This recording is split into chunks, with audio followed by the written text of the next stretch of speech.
Selamat malam semua, Assalamualaikum warahmatullahi wabarakatuh. Hari ini Jumat ya, tanggal 21 Juni 2024. Kita bahas dulu dari penerusan video yang sebelumnya ya, dan ada sedikit flashback juga nanti.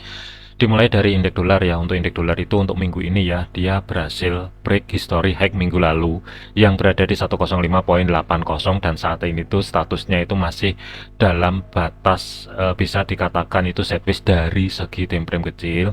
Tidak menutup kemungkinan ini nanti akan lanjut ke physical price level itu yang berada di 106.00, dengan catatan kalau misalkan data yang akan rilis nanti di 2045, indeks manajer pembelian yang diperkirakan itu data yang sebelumnya kan 51,3 ya, diperkirakan ada sedikit penurunan menjadi 51,0.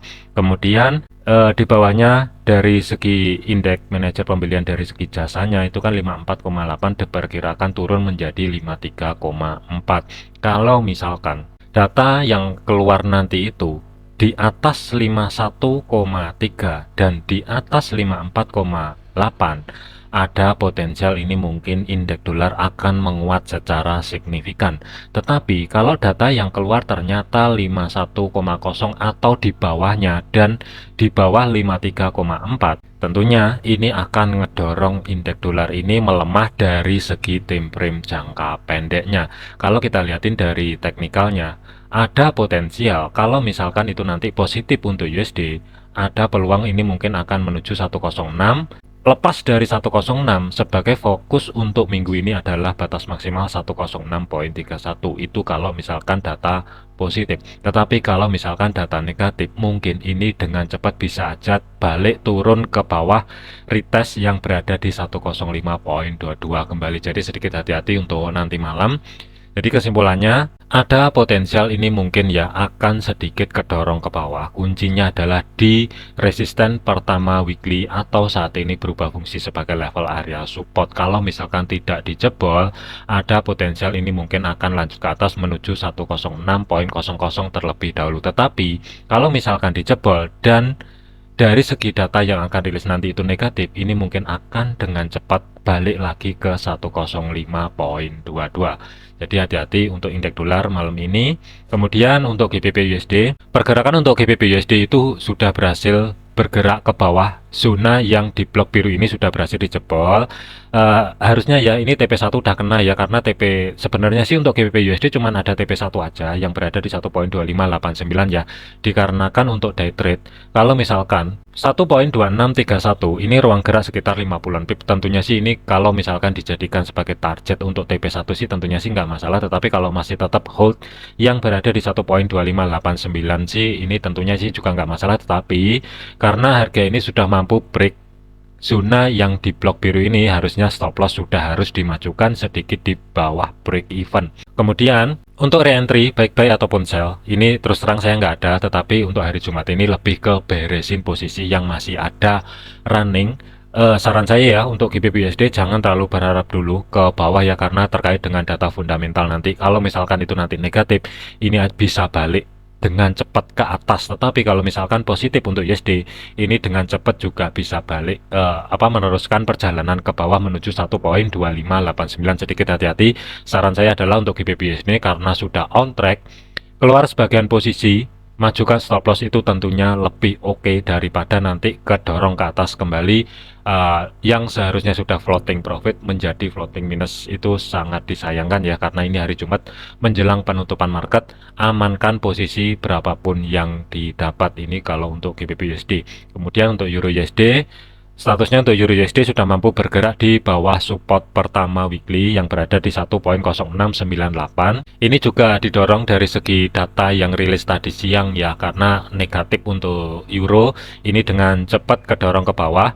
Statusnya mirip-mirip dengan GBP USD.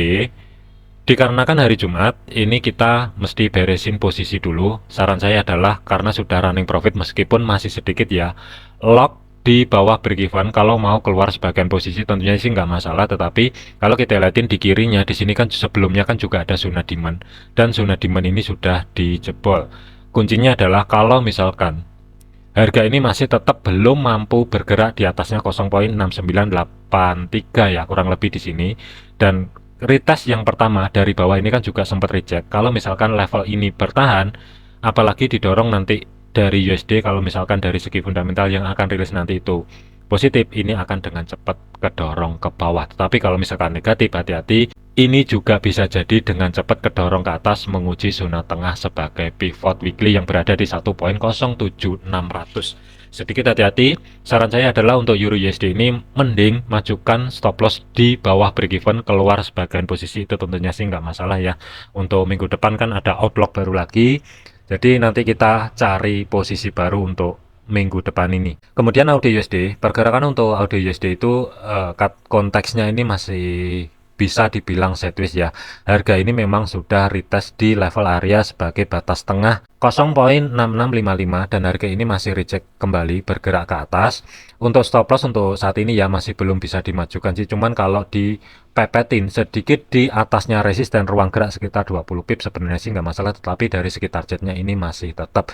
Tetapi kalau mau adjust untuk targetnya menuju support pertama weekly yang berada di 0.6596 ya, tentunya sih nggak masalah. Risk to reward sih kalau menurut saya ya ini nggak masalah, karena ruang gerak untuk stop loss yang ada entry kemarin itu cuman ada 20 pip. Jadi kalaupun masih di hold, selama berani merisikokan dengan stop loss 20 pip tentunya sih nggak masalah. Tetapi kalau mau target atau TP-nya yang berada di 0.6623 ini juga nggak masalah. Jadi ini keputusannya sih masing-masing, tetapi perhatikan aja selama malam ini harga tidak mampu bergerak balik di atasnya 0.6623, ini masih ada peluang mungkin akan menuju ke bawah.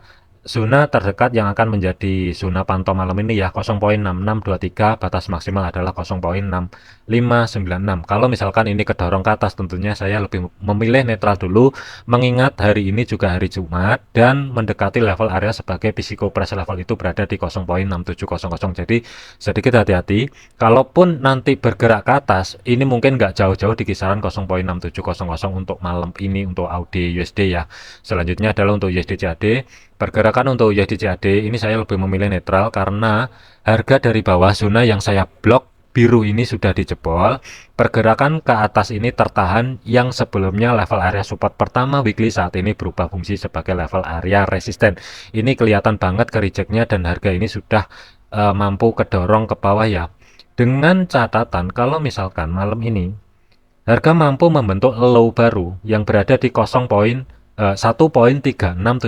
ini masih ada potensial ini mungkin akan retest di level area support 2 weekly yang berada di 1.3642. Tetapi kalau misalkan dari segi fundamental itu nanti positif atau hawkish ya, untuk USD ada potensial ini mungkin akan kedorong dengan cepat bergerak menuju zona tengah atau sebagai pivot weekly yang berada di 1.3735. Jadi untuk USD CAD ini saya lebih memilih netral terlebih dahulu. Cuman kalau mau trade breakoutnya ya, kalau selama berani merisikokan, taruh pending order di atasnya 1.3700 dengan risiko stop loss ruang gerak sekitar 25 sampai dengan 30 pip di bawahnya, dengan catatan ya buy stop, tetapi dari segi targetnya zona tengah atau sebagai pivot weekly ruang gerak sekitar 30 pip ini tentunya sih oke. Cuman kalau mau entry sekarang, statusnya saat ini masih belum jelas. Yang saya khawatirkan kalau misalkan nanti dari segi fundamental itu negatif untuk USD, bisa aja dengan cepat kedorong ke bawah. Hati-hati untuk USD CAD. Saya lebih memilih kalaupun mau masuk ke market, saya lebih memilih untuk saat ini adalah mending cari buy stop dengan risiko stop loss antara 25 sampai dengan 30 pip, tetapi dari segi targetnya antara 35 sampai dengan 50 pip tentunya sih ini oke. Selanjutnya adalah untuk USD Swiss. Pergerakan untuk USD Swiss karena didorong dari pemangkasan suku bunga dari Bank Sentral Swiss kemarin ya, harga ini kan pelan-pelan ngerambat ke atas, tetapi konteksnya ini masih dalam kategori sideways kecil dengan support saat ini 0.8900, kurang lebih di kisaran level area tersebut. Mungkin ini akan menjadi kuncinya, tetapi hati-hati, zona demand terdekat itu berada di kisaran level area 0.8891. Selama batas bawah 0.8891 ini mampu menahan pergerakan ketika kedorong ke bawah, masih ada peluang untuk USD Swiss ini mungkin akan menuju zona tengah atau sebagai pivot weekly yang berada di 0.8943. Batas maksimal zona pantau untuk hari ini adalah 0,8976. Jadi kalaupun yang kemarin ada entry di sini ya, stop loss itu kalau mau majukan itu setidaknya kasih ruang gerak sekitar 30 pip, tentunya sini lebih oke untuk nekan resiko yang lebih kecil. Atau tentunya kalau mau keluar sekarang ini masih belum mencapai target ya, minimal targetnya untuk day trade itu berada di zona tengah atau sebagai pivot weekly-nya yang berada di 0,8943. Jadi untuk USD Swiss ini kalau untuk re-entry buy saya lebih memilih netral, tetapi kalau yang sudah ada entry di video yang sebelumnya kemarin ini kalau mau di hold dengan majukan stop loss kurang lebih ya 30 pip, tentunya sih nggak masalah, tetapi ada sedikit perubahan. Kalau untuk day trade TP1 itu ruang gerak sekitar 38 pip, TP2 itu ruang gerak sekitar 70 pip. Tetapi kalau mau hold swing sampai dengan minggu depan, itu masih ada ruang menuju 0,9026, ruang gerak ini masih ada 120-an pip ya.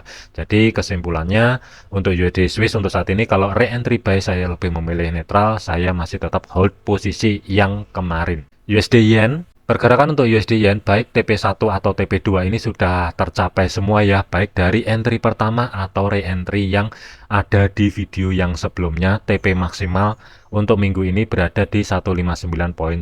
Keduanya baik yang ada entry pertama atau entry kedua ini semuanya sudah beres, dan target maksimal ya 160 ditambah 115 pip, jadi kurang lebih sekitar 275 pip, tentunya ini dapat. Stop loss pun juga aman. Jadi untuk USD JPY saat ini saya lebih memilih netral dulu, karena baik entry pertama ataupun entry yang kedua semuanya sudah TP. Totalnya itu kurang lebih ya sekitar 250 sampai dengan 275 pip. Saya nggak ada entry baik buy ataupun sell untuk saat ini. Saya lebih memilih netral terlebih dahulu. Kuncinya adalah kalau misalkan USD Yen malam ini mampu lewat 159.100, masih ada peluang menuju 159.600, tetapi saya tidak menyarankan untuk entry posisi buy. Tetapi kalau misalkan dari segi fundamental nanti yang rilis negatif untuk USD, kalau misalkan itu terjadi bisa dengan cepat kedorong ke bawah menuju support saat ini 157.83. Hati-hati untuk USD Yen saat ini karena targetnya sudah tercapai, jangan paksa masuk ke market. Terakhir adalah untuk gold. Gold ini saya buat di belakang ya, dikarenakan tujuannya adalah kalau ada peluang di pair lain, kenapa harus bertahan di gold ya? Karena untuk saya pribadi, untuk minggu ini tuh kan memang planningnya cari setup sell, tetapi kalau kita lihatin dari zona pantau baik dari bawah ya 2340 ataupun yang berada di batas atas 2357 dan 2363 ini masih belum ada konfirmasi yang jelas. Jadi ini saya lebih memilih netral dulu untuk USD XAUUSD ya. Tetapi dari segi SRP-nya daily sudah beres semua, saya hapus dulu, tinggal menyisakan yang ada di weekly dan monthly. Untuk monthly, harga ini sudah berhasil tembus di support, sudah berhasil tembus di zona tengah atau sebagai pivot monthly yang berada di 2363. Kuncinya cuma satu aja. Ini mungkin triggernya nanti di fundamental. Jadi kesimpulannya saya lebih memilih netral dulu. Untuk rekan-rekan, dikarenakan ini masih belum ada konfirmasi untuk sell ya, saran saya adalah lebih memilih netral dulu. Cuman kalau mau tetap maksa cari setup sell, saran saya mending taruh sell stop di bawah 2359 kurang lebih di sini, tetapi berani atau tidak merisikokan sekitar 125 pip. Tetapi dari segi targetnya TP1 itu berada di 2342, ruang gerak sekitar 170 pip. TP2 maksimal itu berada di 2332, ruang gerak sekitar 260 pip.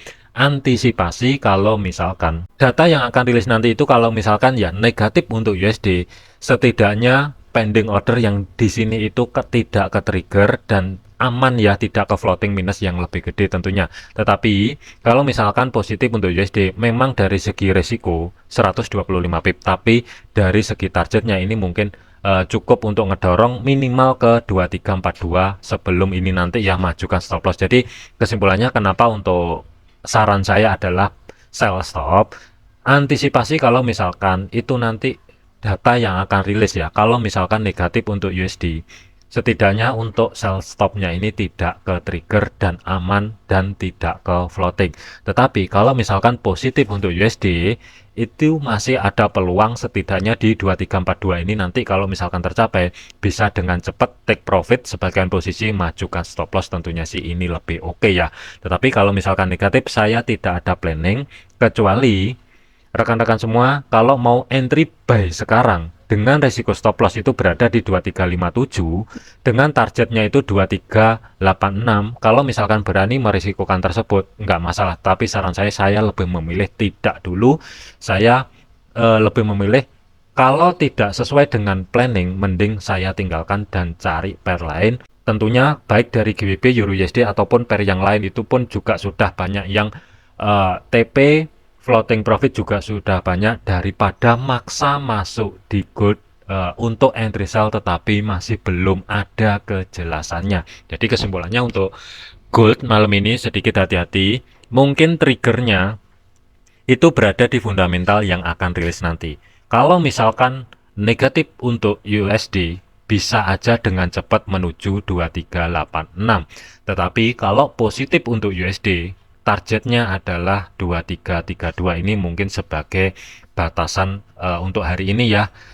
Kalaupun di bawahnya saya masih belum ada, batas maksimal untuk zona pantau malam ini adalah 2332 menjelang penutupan market. Oke, jadikan video ini sebagai referensi, jangan dijadikan sebagai patokan. Segala keputusan risiko menjadi tanggung jawab masing-masing. Jangan overload, jangan overtrade, selalu disiplin ya. Sekian, terima kasih, sampai jumpa di video yang selanjutnya.